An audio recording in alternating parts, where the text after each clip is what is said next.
In Japanese cinema, there's a subset of period piece films that feature Japan in the 1600s to the mid-1800s. Often set in the Edo or early Meiji periods, these dramas could focus on a number of potential figures, including craftsmen, working-class commoners, or, most notably, samurai. Many of the most well-known Jidaigeki films feature samurai or other fierce warriors, such as in The 47 Ronin, Seven Samurai, or The Hidden Fortress. Many aspects of the Jidaigeki films can be likened to the tropes and plots of a genre more familiar to American audiences, the Western. Due to the similarities between the two genres, Jidaigeki films are often remade in English as Westerns, or vice versa, borrowing plots, scenarios, or characters from its sister genre and adapting it to appeal to its target audience. One such example of this is Akira Kurosawa's Rashomon and Martin Ritt's The Outrage. The Kurosawa film, adapted from the short story of the same name as well as In a Grove, was released in 1950 and told the story of a samurai's murder from multiple conflicting perspectives.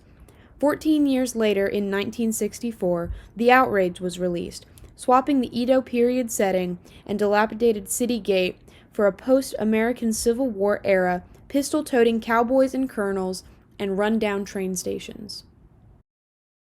For my final paper, I intend to examine the similarities and differences between Jidaigeki and Western films, specifically comparing the narrative and character elements of Rashomon and its American remake, The Outrage.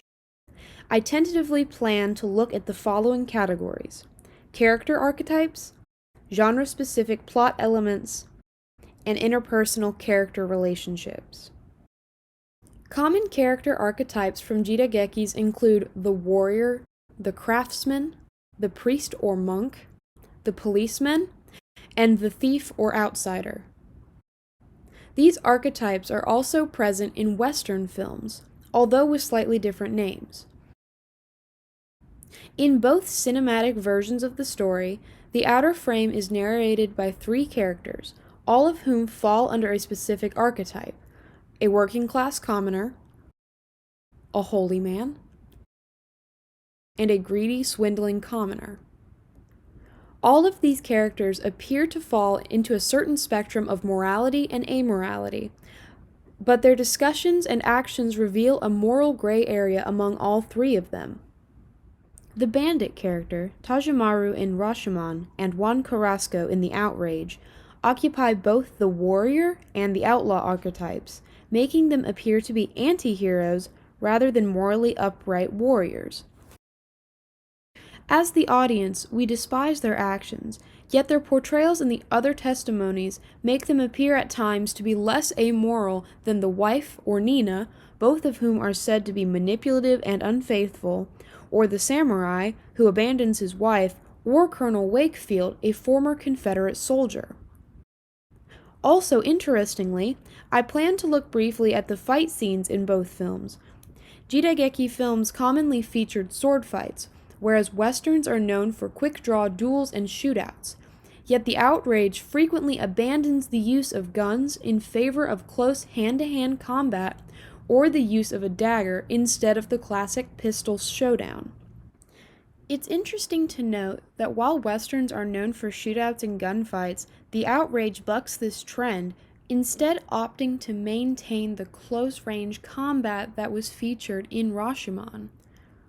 But it would appear that the gunfighting aspect of the Western genre does not fit in with the story being told here in The Outrage. Therefore, they must adapt the genre conventions associated with the Western to the original film, Rashomon.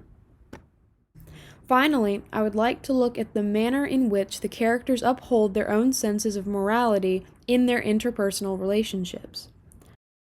Both films utilize the dynamics between husbands and wives as well as men and women in general, but there are also religious morals involved as well, as provided by the priest and preacher characters respectively.